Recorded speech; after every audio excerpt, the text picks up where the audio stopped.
G'day everyone and welcome to episode 589 Aussie Tech Heads, recorded on the 21st of June 2018. How is going? A few late nights for some of us watching the soccer, and I think Joe watches the soccer. We're going to talk to Joe in a second. We'll find out what's been going on and who's winning and what and his tips, any good tips he might have. This show is brought to you by ATH Web Hosting. So if you're looking for some nice shared hosting environment, we do SSLs, register, transfer, renew domains, all that sort of stuff. Build WordPress, install WordPress, Drupal, one single click, and away you go. Well, maybe a couple of clicks and a couple of keystrokes, but it's pretty easy. So Aussie support and drag and drop website creation as well. You can follow us on Facebook, facebook.com/Aussie Tech Heads and youtube.com/Aussie Tech Heads. Listen to us on the Aussie Tech Radio, which is a 24/7 back-to-back radio style type of stream of Aussie podcasts. So for any podcast that has released an episode in the previous week, it'll be on there starting from Friday, new episodes each Friday. So get your TuneIn Radio app, cross-platform, PC or mobile device, search up Aussie Tech Radio, and away you go. You can get us the show notes at aussietechheads.com.au/podcast. Email us at all of our names at aussietechheads.com.au, and that email is sure to get to that person. Other shows, My Tech Opinion, Aussie Tech Crypto. They are actually going to record a show right now as we are. So look out for that show as well. And the Aussie Max Zone. So look out for all of those. All right, let's see who we've got in tonight. We have got Joe. Hey, Joe. How you doing? Yeah, good. Thanks. Yourself? Yeah, not too bad. Thanks. And we have Jordan. Hey, Jordan. Hey, as usual. Hey. It's good to be here. I haven't left. I'm still here from last week. Oh, good. And look, we welcome back a familiar face and a familiar voice, Eric. How you doing, Eric? Gentlemen, how do you do? Nice to be back. Good stuff. So let's start with you then, Eric. What have you been up to? Since we last saw you. How long's a piece of string? Yeah, so I don't even know when it was that you last were on, but I guess you've been studying hard. I'll tell you when. It was probably 3 months ago, I would say. Right. Yeah, Semester's over. Oh, okay, good. So that's why I'm here. Good stuff. And it's all going good? No essays to do, no study to do. So I'm all good. You taking the teacher a present? No. No apples? No. No. Okay, good. What have you been up to, Jordan? Oh, I don't know. I'm having one of those. I'm having a social media week this week, I reckon. What are you doing? Well, I've got my kids arguing with me over me not letting them have Snapchat. How old are your kids? She's only 11. Nah, don't give it away. What's wrong with Snapchat? No.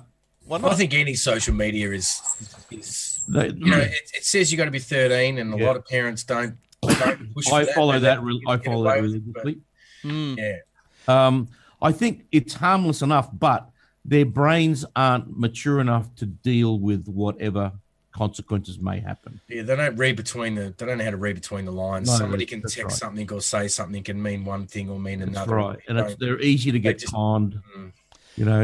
Predators mainly. Yeah. Well, I guess like, because my daughter's on Instagram, and what do you do? Like, all their friends are on it, but I hopefully keep a bit of a close eye on it. But when she first joined up with it earlier this year, she was making these bath bombs, and she was trying to sell these bath bombs, and then she got this message through Instagram that said, "Oh, well, yeah, I'll buy some. Meet me at some place tomorrow, and I'll buy some." And bullshit. And I just said to her, just write back and say, "We accept credit card. What's your number?" And never heard from them. I'll post them to you. Yeah, that's right, exactly. So we snuffed that one out. So I don't know, who knows if it was good or bad, but you're not gonna. I think it's usually pretty sus when someone says, "I'll meet you in a park to buy your goods."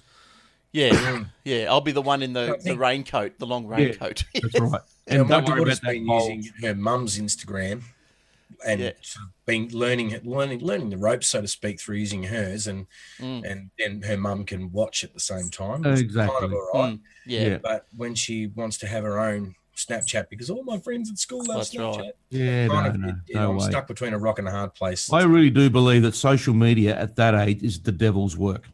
It really can screw up a young adolescent's mind. Yeah. Well, what about that? Too much, isn't it? We didn't have that back in our day, No, we were out playing or drinking in the park or something. Yeah, we didn't even really have mobile phones at all, really. Nothing. No, your parents never knew where you were. Yeah, that's right. You're going to be doing anything. Contact you. So we would, we were able to go home and be safe and get away from all our troubles at school and things. But now you can't. Drink you water get home and it keeps going. Drink water out of a hose. All that's the good stuff. Yeah. All right. Yeah. And Joe, how are you combating social media with your kids? Are they old enough for social media? Yeah, they're old enough for social media. I've got one that's 28, the other one's 25, so I don't have to worry about them. Oh, yeah, no worries. 28? Well, you must have had them when you were about 12. And so what do you mean? He must have been on social media when he was 12. Yeah, not a grey hair to be seen. What's going on? Yeah, but I remember the days when I used to go out and I never had a mobile phone and no one had mobile phones. And the only way you could get in contact with your friends was to ring them before you left home. That's right. And I'll meet you here at this time. You were gone. You didn't know what to do all night. You had to come back home. That's right. And if you say, I'll meet you here and they didn't show, you gave them half an hour and you split if they didn't show up. Yeah. Yeah, that's exactly. Now, Joe, can you just, I don't know what's going on with your mic. It's just coming down a bit. So maybe, I don't know if you're moving in and out from it. But I did find with Zoom, it has an auto. Well, I don't know if it's on Windows, but on the Linux one, when I was doing the Facebook streaming, I noticed it's got an auto volume adjustment in the settings. Yeah, you can take that off. You can, and if you turn that off, it won't go up and down. You can do that in the Zoom settings. You can change that. Is that in the microphone setting? Yeah. Yeah. All right. Can you find that one, Joe?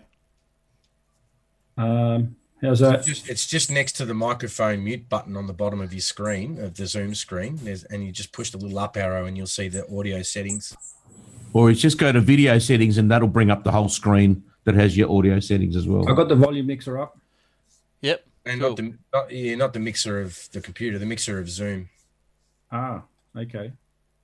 All right, so moving on. Yeah, I'll leave that with you. While Joe's doing that, it's not too bad. What happens, I think, is when you start talking, or it's soft, when you start talking, it goes loud, and then it sort of comes back down again. It's really weird. But anyway, if you talk loud, it'll pull you down, yeah. Yeah, yeah. But anyway, we'll just have a bit of a play, and we'll come back to you, because I want to find out how the soccer's going. But let's have a bit of a let's have a chat. Yeah. I'll get the abridged version. Sports fanatic. Well, I don't watch it, so if Joe tells me what's going on, I'm up to date. So I'll feel. Then that leaves you time free to watch some other sport. That's right. Yeah. Yes, that's right. Now, look, I got an email from Ray. Hey, Ray, I was yelling inside my head at work. Keep expanding on the backup and drives and systems available because my hours of research isn't providing a definitive answer to my many TBs to be saved many times. All right. So, okay. So, backing up and space. I think we did touch on that last episode. So, what is the way to go? So, I guess for storage, backing up a terabyte. Geez, that's a lot of data. Depends what it is, I guess. But if it's going to be videos, well, why back them up? I just back them up locally. But anyway, if you want to push them to the cloud, unless they're home videos, home movies, that you want to keep forever, then you need to probably make a double of those. Yeah. So I think, so you probably got like Google Drive, which is I think like $12 a month. I think I was saying last week, $12 a month, and it's a terabyte, so that's a fair amount of space. It's like a file storage, so that's a dip in, save, paste, copy, paste, blah blah blah. Yeah, like Dropbox. Yeah, like Dropbox. So $12 a month for a terabyte, you can't really go wrong with that. You can buy more, like 10 terabytes and all that. Price goes up accordingly. There's also the Amazon Web Systems or storage, whatever you want to call it, the S3. You get buckets, they call them, and you just dump whatever you want in there. So you only pay for what you use, which is not too bad. And I think it could be around about, what is it, about 2.5 cents per gig, I think, something like that. But see, when you start getting terabytes, it starts adding up as well. Yeah. So I think Google Drive could still be probably the cheapest way to go there. Google also has their storage systems, like their cloud storage. Like it's different to the Drive, where Drive is like more of a fluid sort of way to put stuff, and a storage system is you put it in there to be taken out at a later time. But Google's got it, Microsoft's got them on the Azure. Yeah, you just got to work out what's the cheapest, what works, what floats your boat, I guess. Any other comments with that? What do you use, Jordan? You're a bit of a storage hound. Well, yeah, I think I said that last week. I rule of thumb, you got to have one off-site, one on-site, and your main copy. And like you said before, if you've got videos that you probably would only back them up locally if they're just movies and things that you've got copies of somewhere else on DVD, or you've downloaded them, or whatever it is that you do. But your home ones, you want to copy them twice. I would suggest if you can't afford to buy any cloud storage, then maybe you can share some space with a friend, whether it be using like I've told you before, Duplicati, or Duplicati, or however you want to pronounce it, or whether you can get FTP or some sort of way of say to a friend, I'll give you some space if you give me some, or I'll drop a hard drive around to your place and set up. I use iDrive.com.au. Yeah. And that's $99 for a year, and it's 2 terabytes and up to 10 computers. Yeah, right. iDrive. Is that storage, or is there a storage? That's storage. No limit. Just storage. Just storage. So you get an app, download the app, you pick what folders you want to back up, and it just incrementally backs them up after they've fully gone up there. Yeah. And 10 computers, and when you want to restore it, you just go in through the app and just click what you want to restore, and it just drags it back down. iDrive.com.au, and it's 2 terabytes for 10 computers. And how much was that, did you say? $99 for a year. Oh, you just can't go wrong with that. I was on Carbonite. Bandwidth. Yeah, no bandwidth, it's just storage limit. So what's that? $8.25 a month. Yeah, it's not a lot. I was on Carbonite, and that was and I got 10 computers here, and that was costing me $65 a year. Yeah.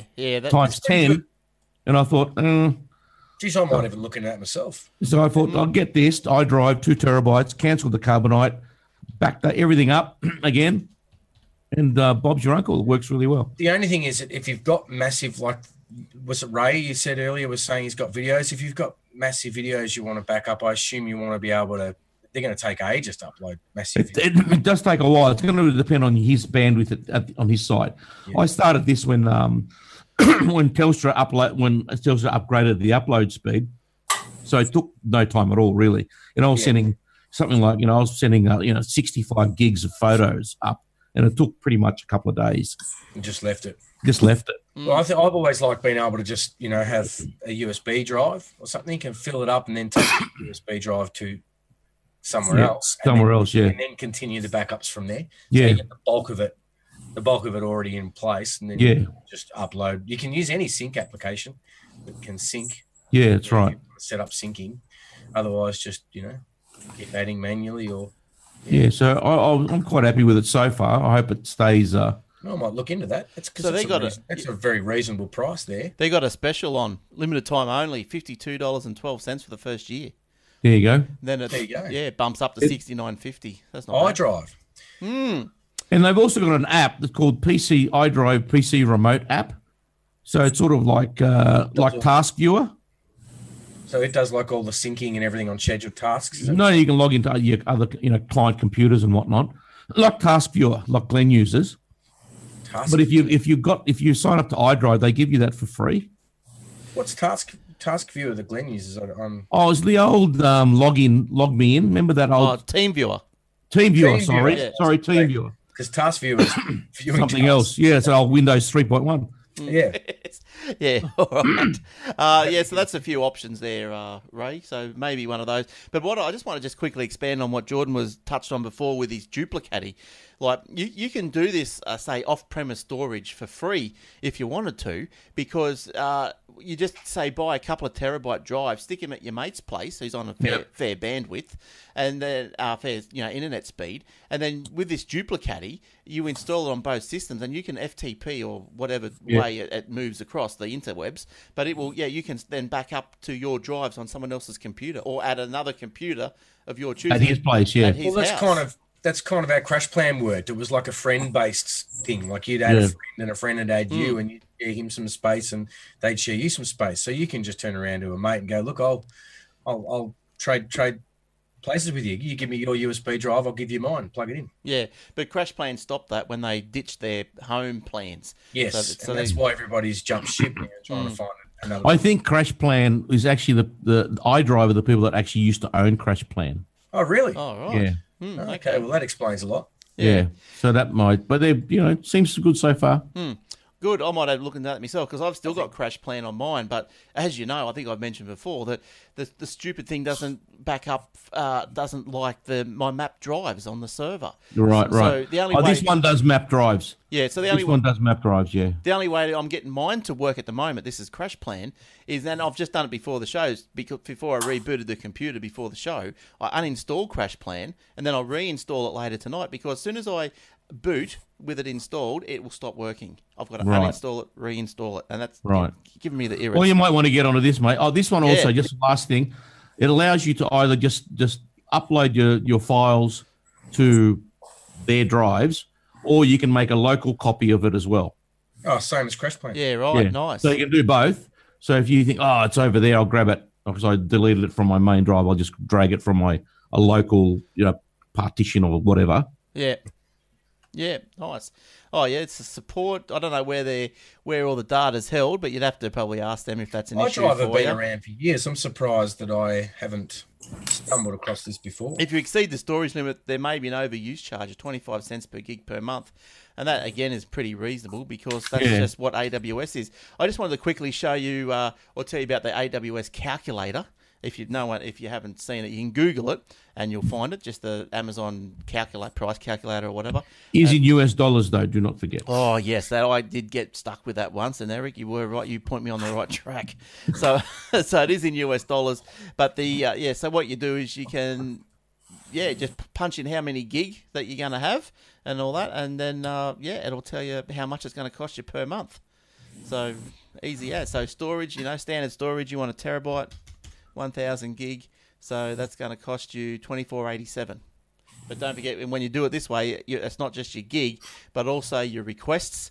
But they're rather large, so you can, they give you 200,000 copy or paste or whatever a month. It's quite a bit, yeah. Yeah, it's quite a bit. But the main thing is your storage, and you can go down to the Glacier. But then if you start pulling stuff from the Glacier, it starts getting more expensive, etc. So $24 is 30 plus GST. But I think for the purpose of this, I think iDrive that's a great tip. Glad you come on tonight, Eric. That's great. Now, how's I think Eric got a little bit lonely in the Facebook. It's like, how are all these guys live and I'm not there? What's going on? Oh, I used to watch you guys and go, bloody essay. I missed it again. Now, how's Joe going? How you going, Joe? Yeah, good. Is that any better now? Yeah, that's good. That's good. Beautiful. Okay, cool. Now, tell me, fill me in about the soccer. What's going on? Who's winning? Who's your tip to win? And when does it finish? Finishes at the end of the month. Right. Who's going to win? Look, it's really hard to call it at the moment. All the teams are playing really well. This year, on this World Cup, it's, how can I say? Is Australia still in? Yeah, they're playing tonight, 10 o'clock. Oh, okay, good. Yeah, they have to win. If they don't win, they can pack their bags and they can come home. Oh, right. Well, I'll be going for them. Hopefully, no one's watching on Optus because they've had a bit of a problem through the week. Actually, the best time to go on Optus is now because no one's on it, and you get a free run. Yeah, what was that, Joe? Yeah, I've actually got Optus, and I know a lot of other people have got problems with their Optus, but I haven't. The only thing I could suggest is that if you're running with Optus on the Optus cable and you're using the Fetch TV box, try using that rather than using any other way of watching it, like stream it via your computer or stream it via your Apple TV or anything like that. That seems to work the best that I've noticed. Right. Yeah, okay. Because so the problem with it, if you haven't heard, Optus has opened up its subscription broadcasting service to all Australians for free until the end of August, and surrendered its exclusive broadcasting rights to the 2018 FIFA World Cup group stage to SBS in a bid to make peace with disgruntled customers. So people were tuning in, as what Joe was saying, and just getting the old buffer circle, and wasn't good at all. It's I think that they were tuning in and getting something like this, playback errors and blah, blah, blah. They were initially set to show pretty much most of the soccer games under exclusive license from SBS, but obviously you could imagine the backlash that they experienced in the opening days of the tournament has seen Optus work to mend customer confidence in addition to its connectivity issues. Now, the chief executive, Alan Liu, probably wishes he was on one, took a press call on Monday night to announce it it would cede some of its exclusive FIFA World Cup broadcast rights to SBS. So now you can watch it all on SBS rather than the Optus. So it's strange, I guess, that, so Joe hasn't seemed to have any problems, but as he said, it may be, somehow people do connect. Since Monday, Optus has delivered the last 6 matches without issue. This has provided the confidence we needed to reassure the Australian public that we have addressed these issues. I don't know what it is, but you find that, Telstra's had issues, Optus has had issues, and it's all... it just seems to be crumbling, doesn't it? I don't know if it's just... Do you think it's just people that are just coming through? Is there no accountability in these job roles anymore? Is that why things are failing? Because I just think there's not enough bandwidth. There's not enough pipes. And all the bandwidth they're selling to the NBN, so there's nothing left for anyone else. But if that's the case, isn't this sort of checked before they start going, let's just stream the Soccer World Cup to the whole... don't be silly. Oh, come on. Australia. Come on. It's like we've been doing the last couple of weeks. We've been streaming. That's the Bill Shorten. I don't know what she said, but whatever she said, I support it. Don't worry about it. Write it down on a napkin. She'll be right. That's right. Yeah. If anyone remembers when the English Premier League first started, they did have some similar issues. They had streaming issues and people were complaining, but they did have some sort of a fix there in place. And then you'll remember that since they fixed it, no one's complained ever since. And now, I'd love to know what they did. Yeah, well, that's interesting. I'd like to know what they did too. But it seems to have come back for whatever it is. It seems to have come back. It might be just a programming issue for all we know. Yeah, who knows? Who knows what it was? But you would think, I don't know, how many people could you put it, stab in the dark, Joe? How many people do you reckon would sign up to stream it from Optus? Like 1 million? Well, I remember seeing a graph somewhere. It was over 1 million subscribers watching the World Cup this time round. I can't remember where I saw that graph. There was a graph showing the subscribers to watching the World Cup, the subscribers watching the rugby league, and the subscribers who were watching the cricket. Cricket was something like, I can't remember, it was 350,000, and the rugby league was like 20 people. Yeah.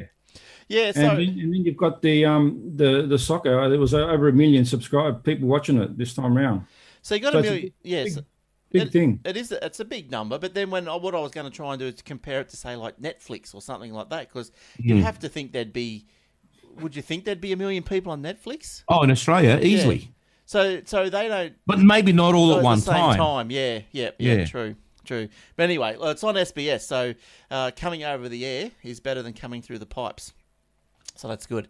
Okay, so what other... Have you got a story, Joe? What did you... Oh, talk to us about... What is it? Splunk. You went and saw Splunk. I still love that name. Yes. What was that about? I went to see Splunk. It was Tuesday. They had Splunk Live. It's like a database where companies can see all sorts of data regarding anything they want on their businesses. Right. All in real time.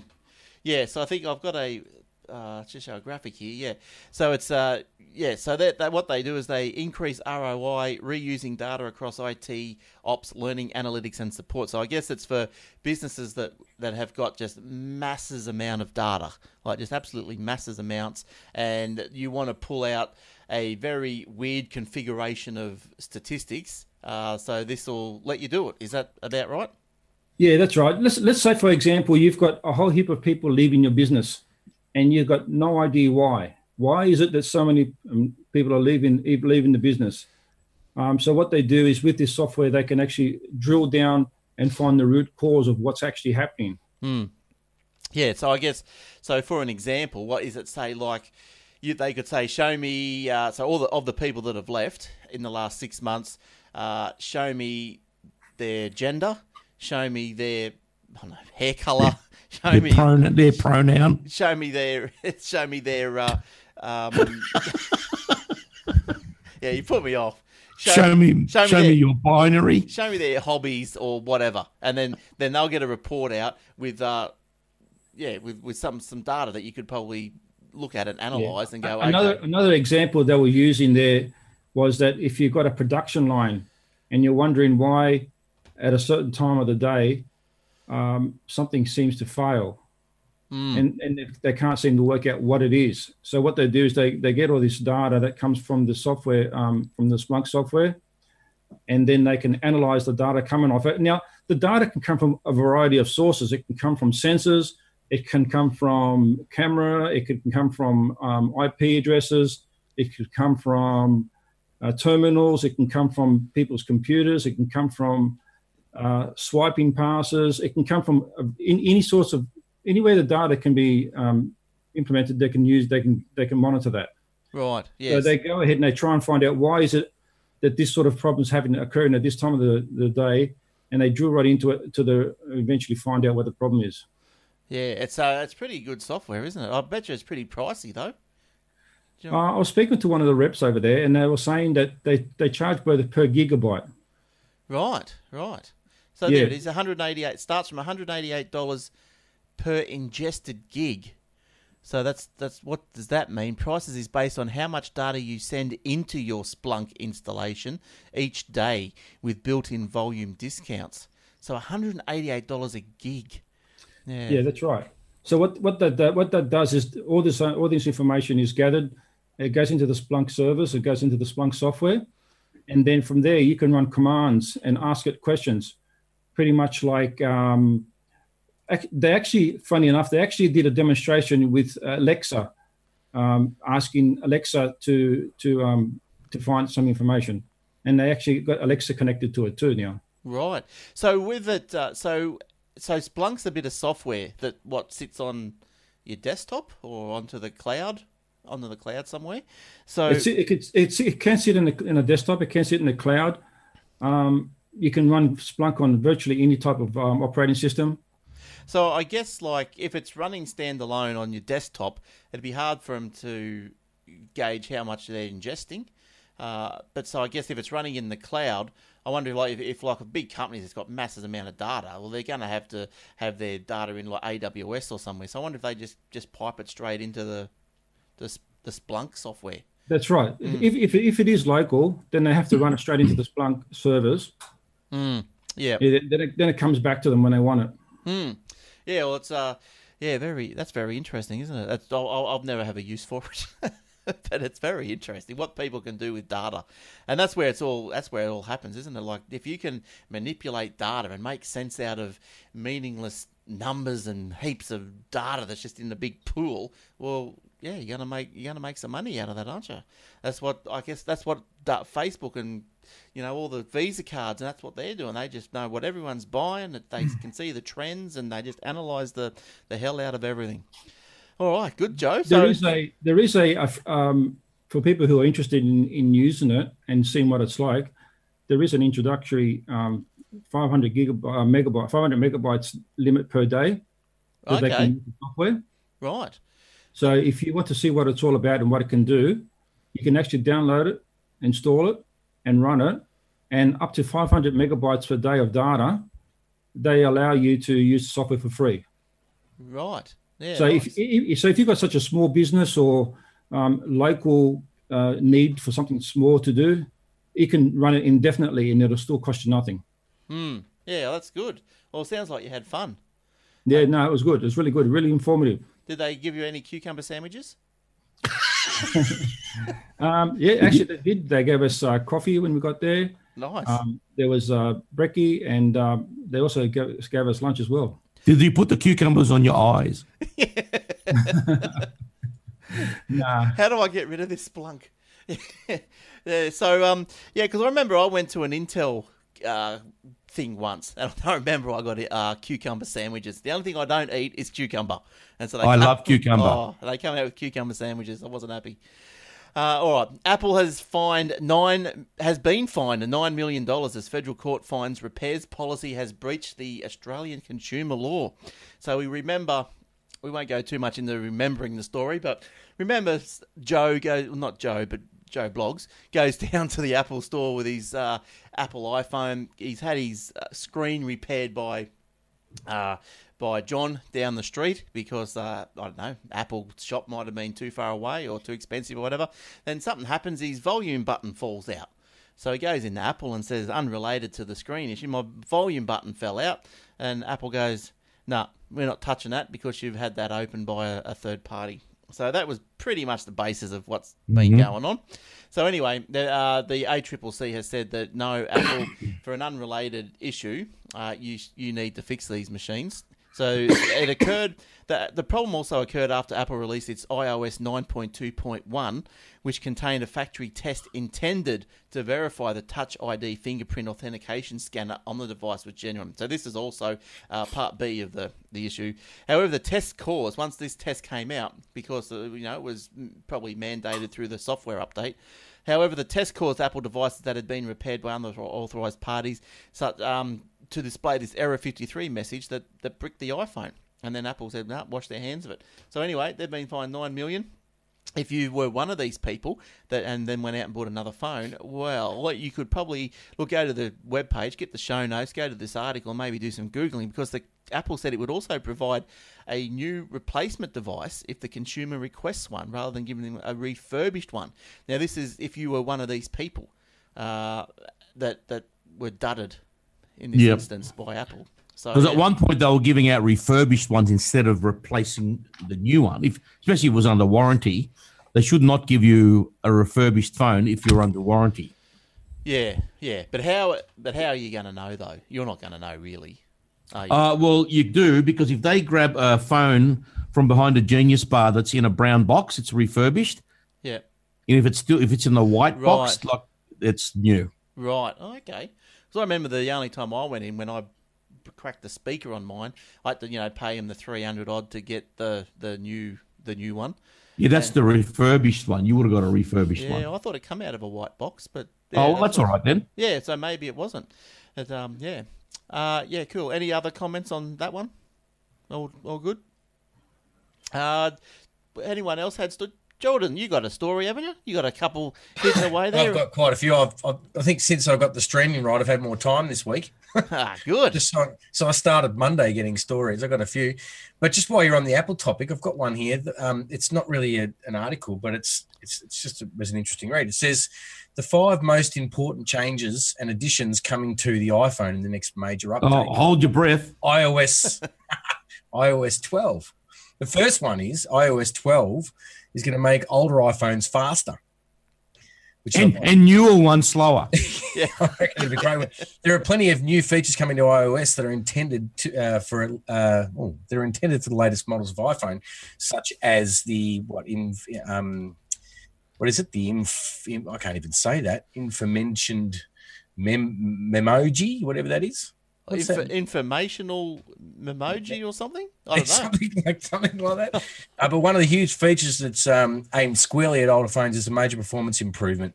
In testing this far, according to Apple VP, the software engineer Craig Federici, iOS 12 makes older phones like the iPhone 6 Plus run more quickly, 40% faster app launches, 50% faster keyboard opening, and 70% improvement on opening the camera. Yeah, right. It's not sexy, but it's stuff like that makes the user experience for the iPhone owners so much better. Well, that's one of them. I can read the other ones to you as we go through the show if you like. There's 5 of them. Oh, I'll do another one while we're on Apple. Do another one. All right. So number 2 is notifications tray is getting a major update, smartly copying Android's best feature, funnily enough. Patent infringement. Ever slide down your notifications tray to find a mess of nonsense? That's most interactions with the notifications tray on iOS, unfortunately. One of the major arguments for using Android over iOS is how useful the notifications tray is in the former. Apple seemingly addressing that. Where am I up to? Sorry. Apple seamlessly addressing that. Where I've lost my spot again. Oh, there we go. Was it personalized emoji? Oh, anyway, I don't know. Memoji. Yeah, sorry. Finally adding support for group notifications in the notification tray. So that's happening. I jumped a bit there. So they're getting group notifications in the notifications tray. All your text messages notifications will be automatically bundled together, for instance, rather than showing each one individually. And you can still tap on each one, or you could swipe left or right to to stack them or clear them or whatever. Yeah, right. Nice. So that'll be good. I don't know what the iPhone notifications tray is like. I haven't used one in. Well, that's making older phones faster. That's a direct response to the class action. Yeah. Yeah. Yeah. But they're making it sound like, oh, look what we've done, as if, gee, we're great people. No, you're getting sued. That's why you're doing it. They probably had to, they probably just tidied up a bit of code or something. Yeah, because of iPhone 11, remember, everything slowed and everyone was complaining. I think it was started in about iPhone 9, iOS 9. Well, look what Microsoft did. They went from sluggish Vista to snappy everything else. 7 and Windows 7 was lightning fast. Yeah, no, I don't know what they did. They just gutted all the rubbish like Aero and all this sort of stuff. But they had so many problems with batteries and sluggish old phones, didn't they? Every time a new operating system comes out for Apple, the older generations always suffer. And the battery life goes stupid. Yeah. And I've always been led to believe it's just a way to turn over. Well, that's what they're being accused of, and that's why they think they've decided. I think they're onto us. I think we better start just not doing that anymore. I had someone ask me today. Someone that's one of the parents starting a new school, and they said to me, "Oh, I've got to have a MacBook for school." I'm like, "Oh, do you have to?" Yeah, well, no, I don't reckon you do. Why would you? I wouldn't be buying a MacBook. I mean, what would you think was the best option in this day and age after all these years? I mean, I once upon a time I would agree that once upon a time I would have agreed as well. And they're in front and they're innovative. Well, there you go. I said it this week. I couldn't say it last time. Innovative. No, I can't do it twice. Innovative. It's not like that. Innovative, as you corrected me, but innovative is another way to say it. I just can't say it. Which one would you say? Would you say that if you would say to listeners now, which laptop would you recommend for them? Oh well, so yeah, I'm with you right now. I just think it's out of reach for most parents to pay $2,000 for a laptop like a MacBook, not the MacBook Pro, but the MacBook that's so underpowered. Do you think they're going to get more benefit out of a Windows one with speech recognition and all these? Well, I think they're pretty much caught up. Windows. And don't forget, most of the things that the schools do now, because, for example, the school my kids go to, they've always been Windows, laptops. And last year, or this year, they were supposed to bring your own device. So you pick what you want to bring in, and they will, Macs, whatever, no tablets, basically Macs or Windows, and then they backed out of it and said, no, we're sticking with our existing Windows platform. I think they realised that on the stuff that they use for school these days, most of it is online. It's all cloud-based. It's all it's not Apple operation or operating system specific. Yeah. So there's no need to have it specifically as a Mac. All the software is provided on what do they call that online thing they're all using? Canvas. They use all Canvas. Campus or something like that. They've got an online system. You can use that on a Mac or a Windows thing. But if you were talking innovation, I would have thought that the Windows innovation is just a little bit. I think it's just notched in front of Apple now. It is. Absolutely, I agree. If you spoke to me about this 3 years ago or even 4 years ago, I would have said, "Nah, you're crazy." But at the moment, definitely, I think Windows are way in front because most of the smart thing Windows did is they made sure all their Office applications were available on the Mac. So it doesn't matter now that all their Mac Office platforms work with Windows and vice versa. And Windows is half the price of a Mac. But it's the same also with like the phones. Like I've had my Android phone now for a week or so, I guess, and I do like all the additional settings and additional customizations that you can do. I do miss the iOS at some times, like no doubt about it. But I also what I miss is made up for in how I can manipulate the phone more to what I need. Now we've got we're streaming to Facebook as you know. We're trying to do that each week now from around about 7 o'clock or whenever we start, which could be changing or whatever. It's malleable, so just keep an eye on your notifications there. But anyway, Levent's in the chat now, and he goes talking about this software slowing things down. He goes, it's true. He used to do electrical engineering about 7 years ago back in uni, and we were taught how to make software do products obsolete. Same with making products die after warranty. Yep. Yeah. So there you go. Exactly. Yep. I'll tell you a funny story. I had a car. I won't tell you which brand because I don't want to get sued for slagging off these. But let's just say it was a German brand. Fiat. That's Italian, you idiot. And it was a four-year warranty. Yeah. And the month after the warranty finished, everything pretty much just fell off this car. Air conditioning stopped working. Bits and pieces were falling off the chassis. Oh no! It cost me over $3,500 to fix this. Oh no! Jeez. And I got rid of it. And I'll never buy that German brand again. No, that's no good.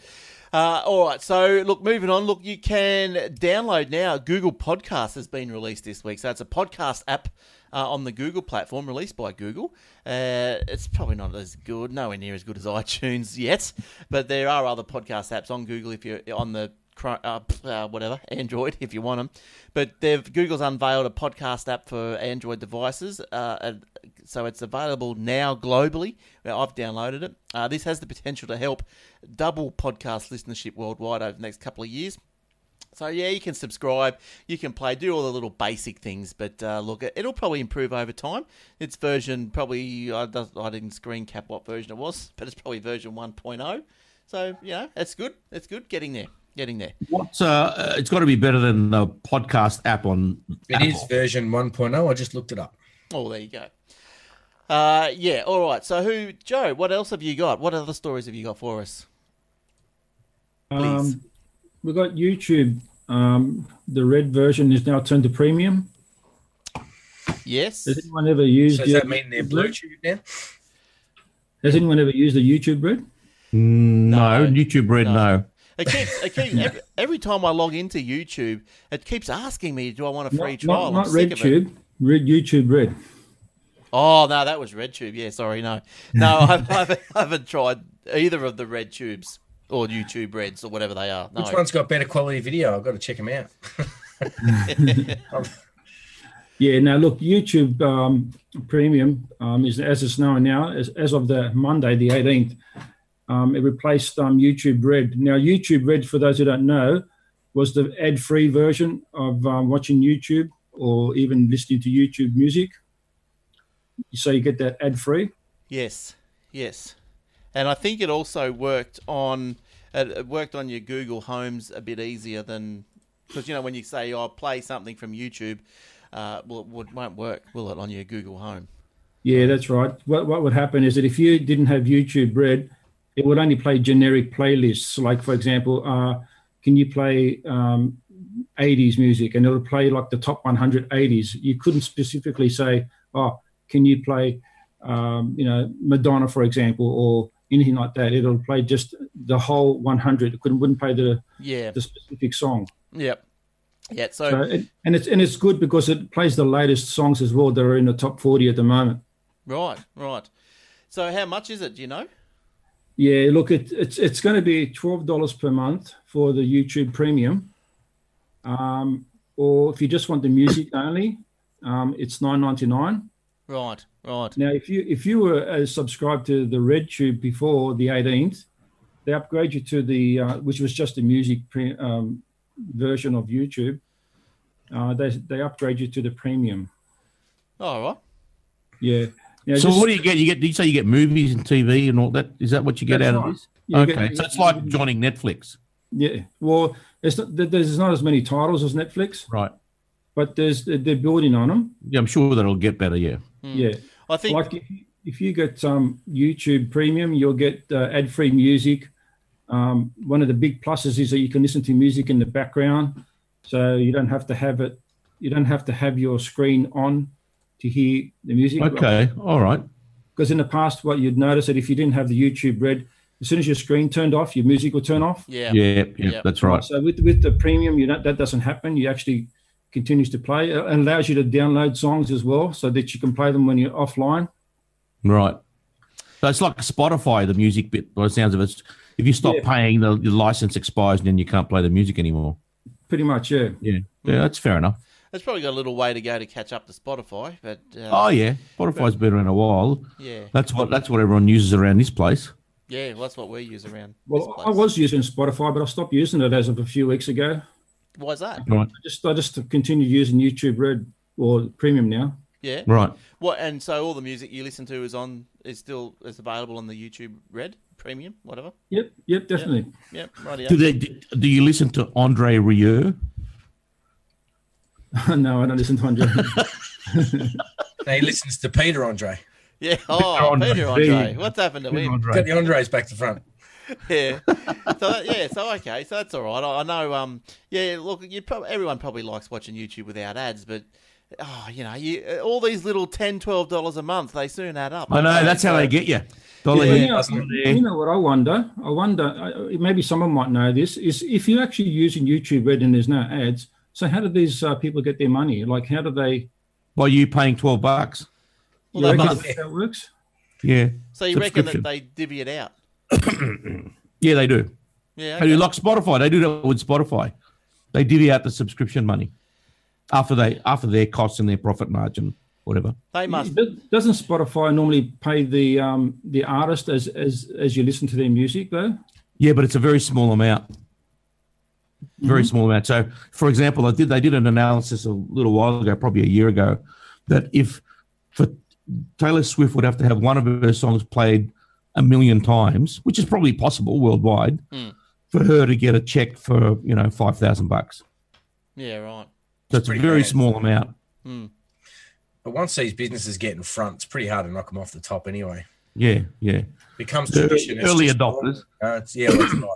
When you're first to market and you've captured the market and you're good at what you're doing, which Apple used to be. But even so, it's taken a long time to even get close to half knocking them off the perch. They're still in front. And only because they had momentum. Yeah, that's what I'm saying. It's once you get the momentum, like Spotify's got the momentum. It's very hard for anyone. It's been even hard for Apple to knock them off the perch. Oh, Apple's iTunes offerings are terrible. That streaming platform, they should have a separate app for their streaming because it's so buggy, especially for Windows. I don't use it. I can't even get iTunes up on Windows and to play a movie preview. It's so buggy. It just hangs my whole system. Yeah, look, I just don't. Yeah, terrible. I don't like that Apple Music anyway. I just didn't like the UI. The UI is just so infantile. Like when I bought my iPhone 6S, I got 12 months free of Apple Music, and I think I logged in. Oh, cool, free the music. And I went blah blah blah. I went, I don't even like the app. I can't even use it. I didn't like the look of it. I didn't. It's a turn off. Yeah. It's a turn off. So I just went back to just ads on Spotify. So that's how much I didn't like it. The other app that I actually started using, I don't know if anyone else uses it, is Deezer. Has anyone else used Deezer? No. Yeah, Jace uses Deezer. He loves it. Yeah, he's that's another version of Spotify. I actually use Deezer rather than using Spotify. Yeah, okay. Yeah, I know there's a few out there. I got the Spotify family, and then everyone just logs in and just whatever they want to do, so it's just easier. But yeah, all the little things add up. Same.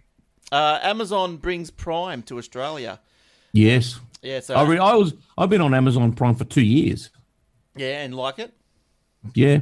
But see, I just signed up to the US version. But you're not ordering goods. You're just using the video stream. Is that right? Oh yeah, I use it for the videos because I wanted to watch a Grand Tour. Right. Is that still kicking goals? The old Top Gear. Is that still kicking goals, that show, or has it died off? Yeah. They've done 2 seasons. Yeah, right. Another one coming up. Right. Australians will pay less than a third of the price of Prime in the US, where it costs $17. Yeah, well, $17.50 Australian in the US. A Prime subscription costs $4.99 in Australia. With a limited period, yeah. Yeah, but then that will stop on 31st of January 2019 before it rises to $6.99. So that's still cheaper. It's still $10. That's all right. Yeah. Customers get two-day delivery to major metro areas, including all state and territory capitals, other than Darwin, poor Darwin, and a host of larger cities such as Armidale, Geelong, and the Sunshine Coast. Prime also offers free standard international delivery on orders over $49, as well as typical Prime perks, including access to the Prime video streaming service. That's it. Yes. And TV, so it's movies, TVs. Yeah, yeah. So that's good. Now, the Amazon's US website. Hang on. Amazon's vice president of Prime International, Jamil Ghani, said in a statement that Prime in Australia would offer free international delivery on products sold on the US site, which shoppers could order on the Australian site. So this, in effect, circumventing the geo-blocking.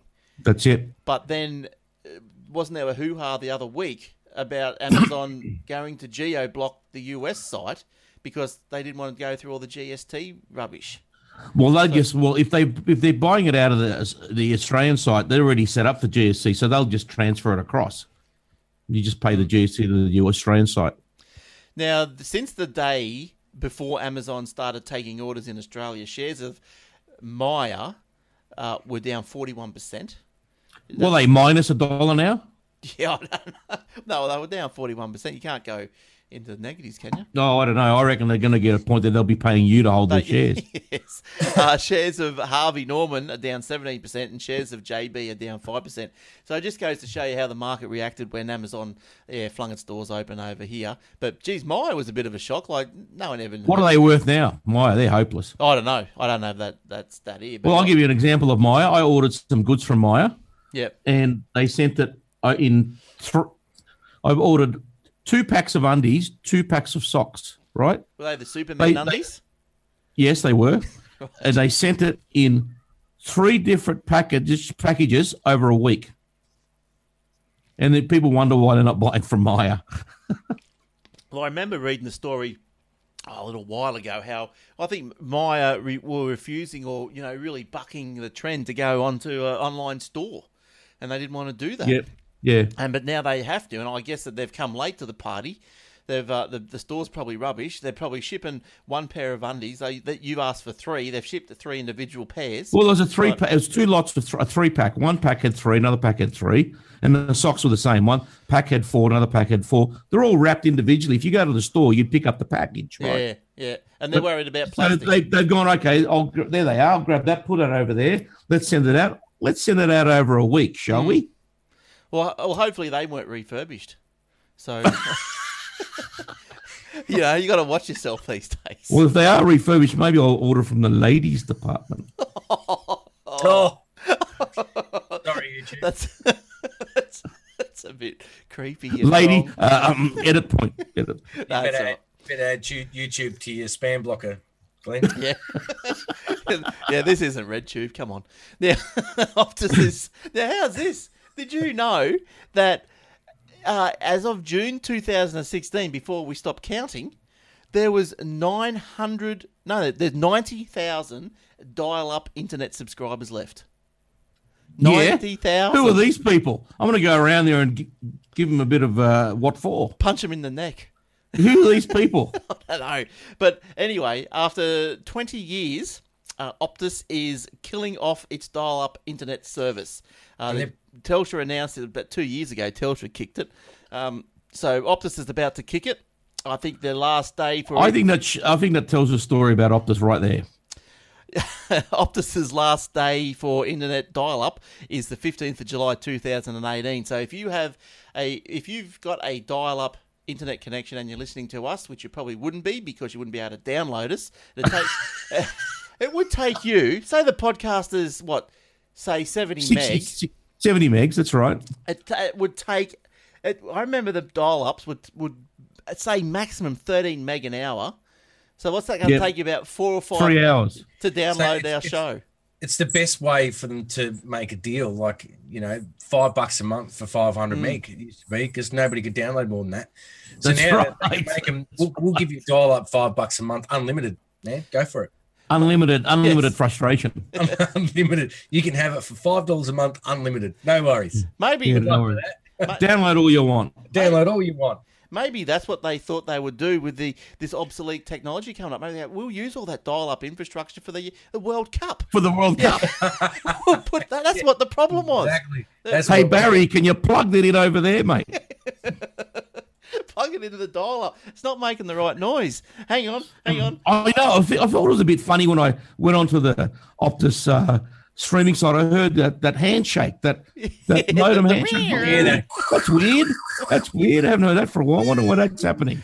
Now, look, it was so weird, this story, when I read the stats and everything, that I thought, geez, I haven't seen a dial-up modem for ages. So I went on to eBay and thought, I wonder even how much they are. And I found one, not like they used to be. They're like USBs now. Oh, they're tiny. Yeah, they're little. You plug the phone cord into a USB, like a type of a box, which is just a little box, and it's got the USB hanging out the other end of it. So you plug it in that way, not like the old days. Oh, that's super technology. So you're stuffed now with NBN, aren't you? Because your phone runs over your internet. So yes, that's right. That's right. How's that going to work as a backup connection? Isn't that funny? Isn't that funny though? Before you had the phone line and the internet ran over that. Now it's the other way around. It's the phone running over the internet. Yeah, and I've got dial-up for backup. So these little USB modems are $20. I reckon we all chip in and we send one to chip in $5 each, unlimited. And we'll send one to Optus. Yeah. So they might be able to tell them. I reckon I've got one in the shed actually. One of those old ones that runs off the serial cable. Put a sticker on the box over the plug hole for the phone cord, and just put plug World Cup here. And send it to Optus. All right. That's funny. Enough of that. Now, has anyone else? Joe, you got any more stories? Oh, no, Joe's gone. Jordan, you got any more stories? I've still got, look at this, I've still got number 3 here of my Apple story. All right. Here's number 3. So, what is it? Next major update to iOS 12. So, number 3 is customize your life with Siri shortcuts. Okay. Siri is a kind of, Siri is kind of a mess in general, but a new tool, Siri, has a lot of promise. It's called shortcuts, and it essentially allows you to program a series of actions tied to a specific command or phrase. The example Apple gives an iPhone owner and sets a shortcut phrase, blah, blah, blah, would be like heading home. So you'd say to Siri, heading home, and when Siri hears that, she'll retrieve directions with the latest traffic conditions, and then she'll text a roommate at home and say, I'm on my way, and then she'll set the thermostat to 70 at home on your fan. So it's like a macro for Siri. Yeah, like a macro for Siri. Yeah, right. Yeah, that sounds interesting. It does.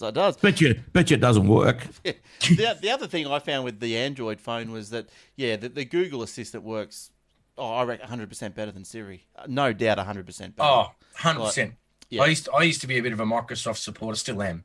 But when I used to think, Cortana's great, but she's got a long way to go in comparison as well to Google Assistant. Yeah. I opened up Cortana on the PC just to see what it was all about, and I noticed that when you install Windows 10 now, Cortana is there to help you along the way. Yes. Yeah, she'll talk to you all the way through. Well, she's pretty good. She's pretty good. Yeah, she's not bad. I wonder why they don't have a guy virtual assistant. Well, I think they do. You can change the voices. Right. You can change the voices. Yeah. I'm going to pick a binary person. Right. Yeah, I was thinking that earlier. Yeah. Yeah, why not? Yeah. But what about the football teams, the soccer teams? We've got all these women's football teams and males football teams and. Oh yes. What are we going to do? We're going to. What about the binary Olympics? Yeah, we're going to have to expand our sports regime. And guess what? No one will go. Other binaries. So do you want to? I'll give you number 4 while we're waiting. Number 4 is more control over how you use your iPhone and more ways to monitor that use. With Apple's introduction of the iPhone over 10 years ago, smartphone has taken over. It's easy to feel overwhelmed by the blurring of digital lives with our real ones, and Apple is introducing some voluntary boundaries for those looking for space. And I did read somewhere on the internet about this, that Apple just bought a company or something. Anyway, in iOS 12, you'll be able to set your own app limitations. It probably won't hurt to limit yourself to less than an hour for social media per day, on Facebook and that. To that end, Apple is also adding activity usage reports. Even if you don't want the voluntary limit I'm stumbling everywhere, sorry. Voluntary limit your app usage. Perhaps seeing how much time you've spent scrolling through Facebook will convince you. Ah, yes. Yeah.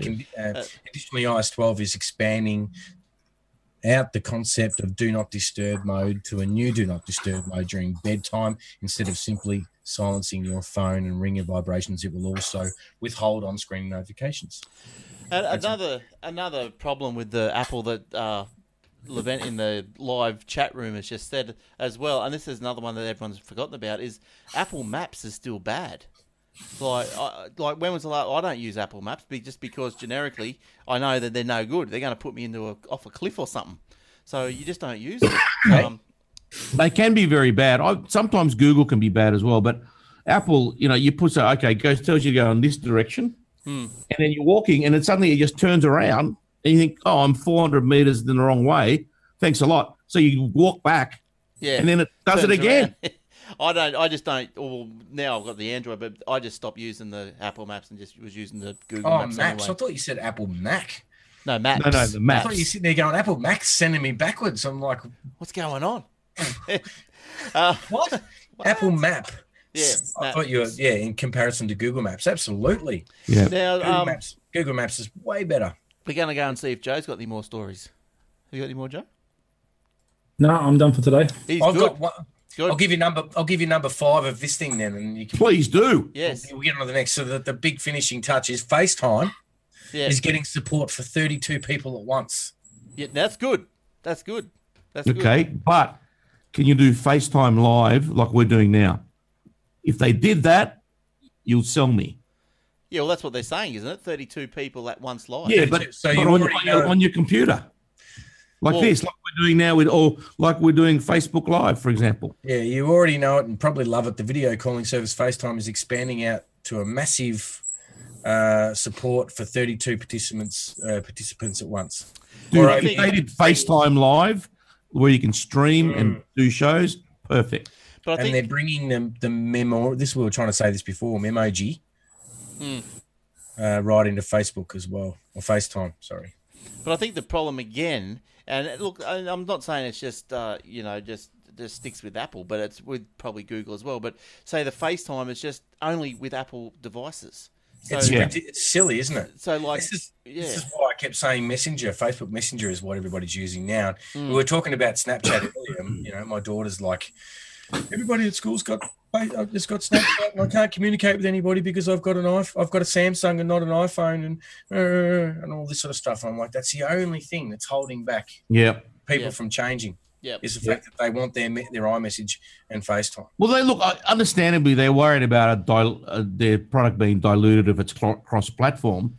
But on the other hand, they might actually get a lot of people on board because it is cross-platform. Yeah. Well, they would. Yes, because I know, one of the things I miss from the iPhone is the iMessage, right? And I miss that, but. And I went looking for a similar one on the Google, but there is none at the moment. Apparently, it's coming. But is Ola or whatever it is, or the Hello or something. Hello or something. But we've got so much free text messaging these days. I don't understand why we need it. Yeah, well, that's the thing. Like once a cross-platform one takes off, and I think that's that can send. Well, WhatsApp is cross-platform. Yeah, and Messenger, Facebook Messenger. But WhatsApp. It is cross-platform, but it doesn't receive or send as a text either. So do you know what I mean? No, it does, doesn't it? You can tell it to be your message, SMS application. Well, not that I could figure out.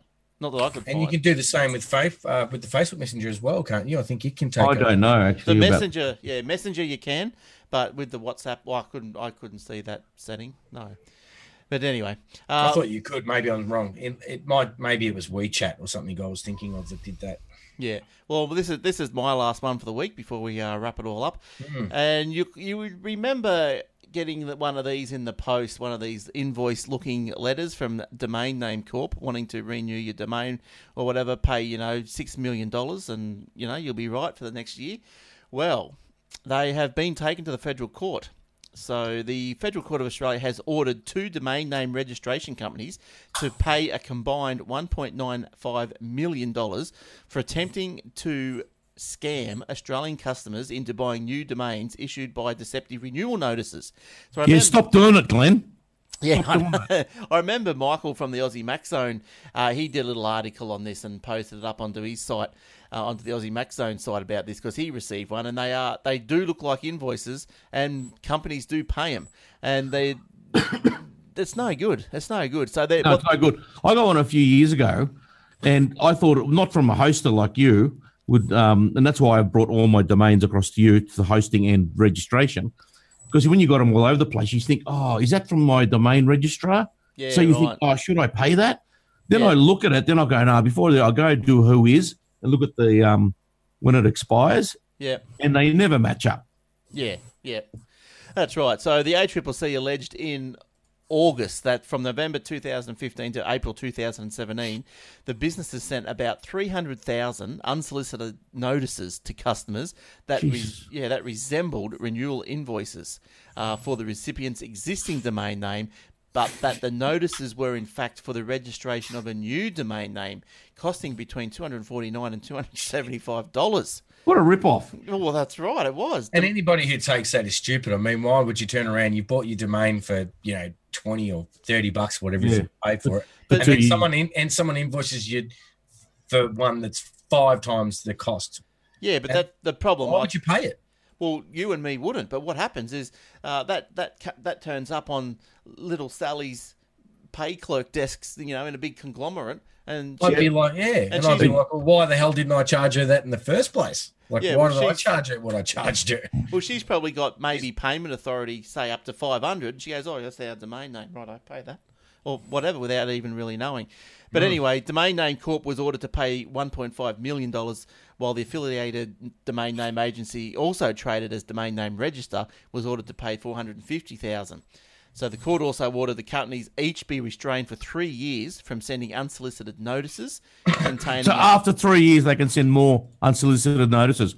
That's a stupid clause. But not the same unsolicited notice, I wouldn't imagine. But like, I guess they're just like... I'd like to have a look at the ruling. I bet you there's a loophole in that. Well, it says that they'll be restrained for 3 years from sending unsolicited notices containing an offer to register a domain name that is similar to a domain name already held. Right. So after 3 years. So without clearly including on the face of the notice the words, "This notice does not relate to the registration of your current domain name. This is not a bill. You are not required to pay any money." Right. So what about when they receive a bill for one that's exactly the same domain?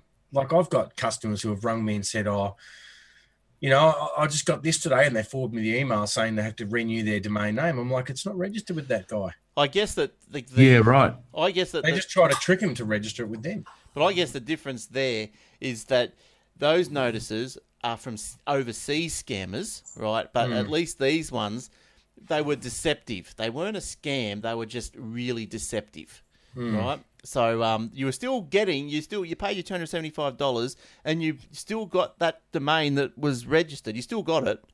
It was similar to yours, and it might have been a spelling mistake or something in there, but it was similar to yours, and you still got it. So it really wasn't... So you were getting a product for the money. Yeah, it was just deceptive. Wasn't the product you thought it was. That's right.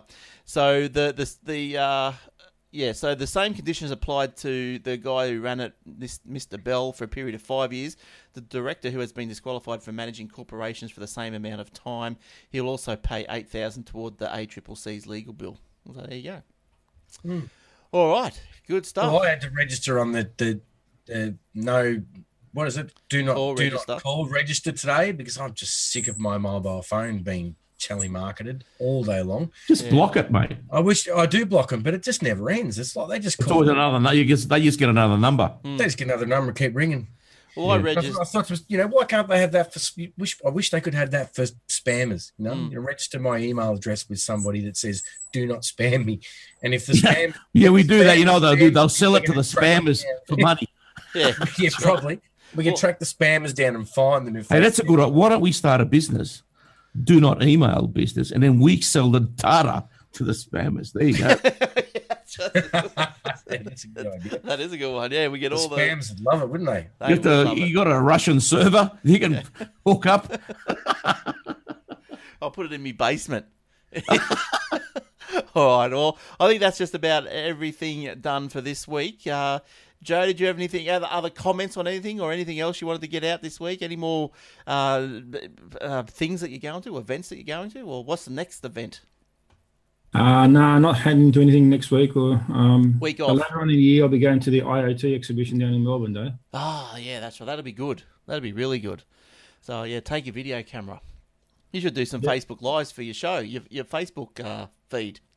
Oh, yeah, I should be able to do that. So where can we find you on the Facebook? It's facebook.com/Joe the Gadget Man. And you've also got a webpage. Is that still pumping along? Yeah, that's still going. It's joethegadgetsman.com. Cool. And Eric, we don't know what you're doing. You're just got your stuff. I'm around. Yeah. Did you say, sorry to butt in, but did you say, Joe, a couple of weeks ago that you had a website or something that you couldn't get the domain name changed because you had to have a certain amount of something? That was it. Yeah, sorry. Yeah, my YouTube channel. I've just opened up a YouTube channel. Yep. And according to YouTube, you get all these random numbers and letters that represent your name. But unless you have 100 subscribers to your YouTube channel, they won't let you change your name. So that's what I'm looking to try and get 100 subscribers. So you can that way I can change my name. name. I was thinking about that. I thought, why doesn't Joe just point a domain name at it? For now, at least. You can't. Just it doesn't randomly change those numbers every day or anything. It must be the same numbers all the time. So you must be able to just go into your domain name panel and just, do a subdomain or something and point it to that address. That's but I'm actually talking about my own YouTube channel. Yeah, that's what I'm saying. Yeah, so what you could do, Joe, is you could come up, make a subdomain. So joethegadgetman.com / videos or YouTube or whatever you want. Yeah, sorry, that's just a subdirectory, but you could say it's even like youtube.joethegadgetman.com. That's right. And then when someone just point that to it. Yeah, when someone hits youtube.joethegadgetman.com, then it will just automatically bring up your YouTube channel. You could do something like that. But temporarily anyway, at least in the meanwhile, at least. Yeah. If you want to do something like that, Joe, give me a yell and I'll do it for you. If you want. Okay. But in the meantime, you just need people to get on, subscribe to Joe.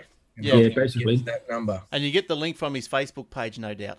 So go to his Facebook page for now and go to his YouTube channel and hit that big red button. Don't subscribe to YouTube Red, subscribe to Joe. And don't subscribe to RedTube either. No. That's right. Because that's YouTube, you've got to go to YouTube Joe. Yeah. Not YouTube Red. You might have more fun on RedTube, but YouTube. But it might cost you more money on RedTube.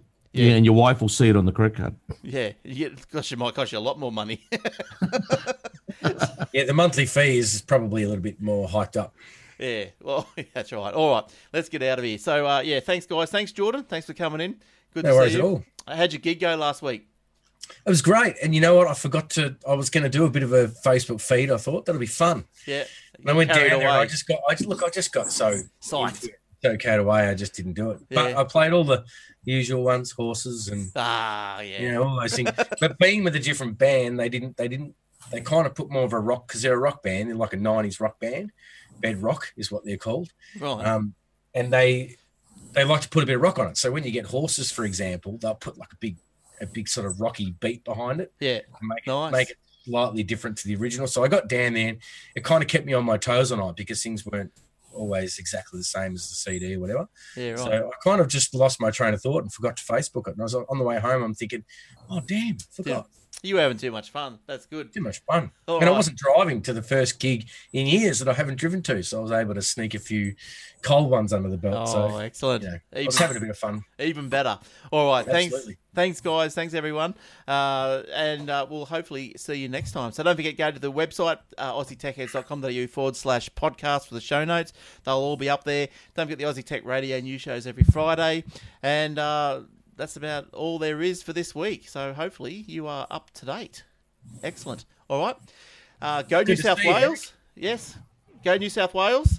And we should take out the series this week. Fingers crossed. So I'll put $50 that it'll be a draw. I know. I'm worried. But anyway, good stuff. Yep. Good to see you again. Thanks, Eric and Joe and Jordan. We'll see you next time. Thanks, everyone. Thanks for listening. Thanks for downloading.